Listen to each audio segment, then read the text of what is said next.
When this poor kid began tinkering with engines, nobody could have guessed that he would one day create some of the most expensive cars in the world.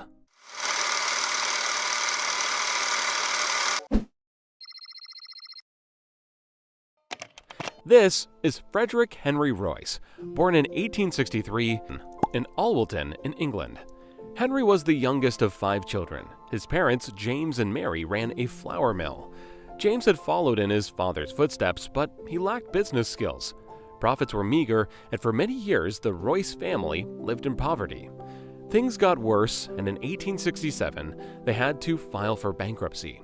Hoping to carve out a better life for themselves, the family moved to London.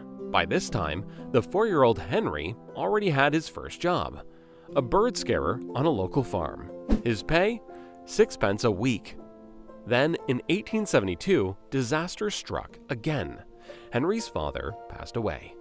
Now, all the children had to chip in to make ends meet, including the 9-year-old Henry. He began selling newspapers and delivering telegrams. Henry's early years of poverty had a profound effect on him, and by the time he turned 15 years, he had completed only 1 year of school. As a young teenager, he began an apprenticeship with the Great Northern Railway Works. His aunt had offered him some financial support, and despite not having a formal education, Henry grasped every opportunity to educate himself. His true ambition was to make engineering his full-time job, however. So at 22 years old, he started a business with his fellow engineer friend, Ernest Claremont. They named it F.H. Royce & Company, and for the next few years, they worked around the clock to make electrical components such as doorbells and dynamos. The company kept expanding, and by 1894, they were already making electric cranes too. But Henry's interest started taking him somewhere else: motor cars. While Henry Royce plays a vital role in the Rolls-Royce story, the brand's name suggests there's also another person that we shouldn't forget, and that person is Charles Stuart Rolls. Born in 1877 in London's affluent Berkeley Square, he earned himself the nickname Dirty Rolls. And during his studies, he was the first undergraduate to own a motor car after having traveled to Paris to buy a Peugeot Phaeton at the age of 18. At the time, this was extremely unusual, as most people hadn't even heard of cars yet. After graduating in 1898, Charles began working on a steam yacht and then at the London and Northwestern Railway.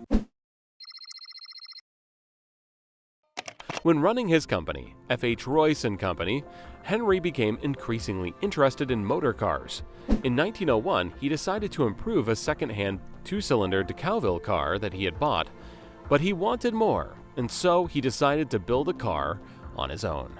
Henry had an instinctive desire for perfection, and having found construction faults in the DeCauville, he vowed to do better. His first car was a success, and so he set out to create another one, and another.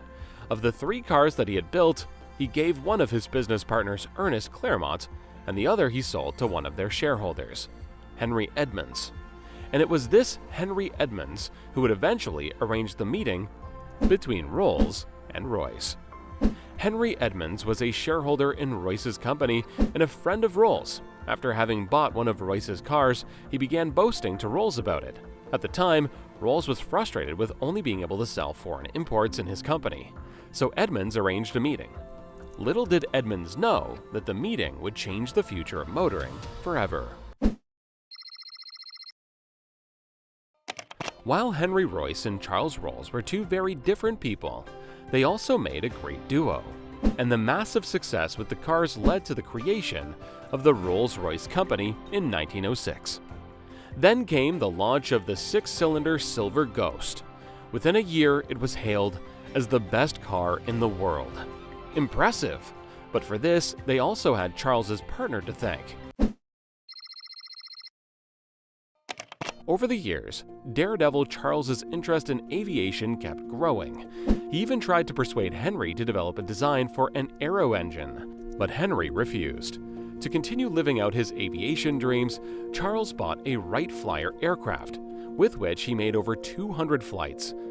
In 1910, he became the first person to make a non-stop double flight across the English Channel. But just 1 month later, everything changed. During a flying display at Bournemouth, Charles was killed in an air crash. He was only 32 years old. Put it in his own words: strive for perfection in everything you do. Take the best that exists and make it better. When it does not exist, design it. During the First World War, the company expanded into manufacturing something Charles had once requested: aero engines. And during the next couple of decades, the company did extremely well. Unfortunately, Henry kept struggling with his health, and in 1993, he succumbed to digestive tract problems. Rolls-Royce has remained a famous name in engineering. A Rolls-Royce is one of the most successful luxury cars that money can buy. And with over 130 dealerships spread over 40 countries, the brand is known far beyond Great Britain. Currently, Rolls-Royce is owned by BMW, and the brand is still primarily known for producing some of the most expensive cars in the world, such as the Rolls-Royce Cullinan, Ghost, Phantom, Wraith, and Dawn. A symbol of pure and unadulterated wealth.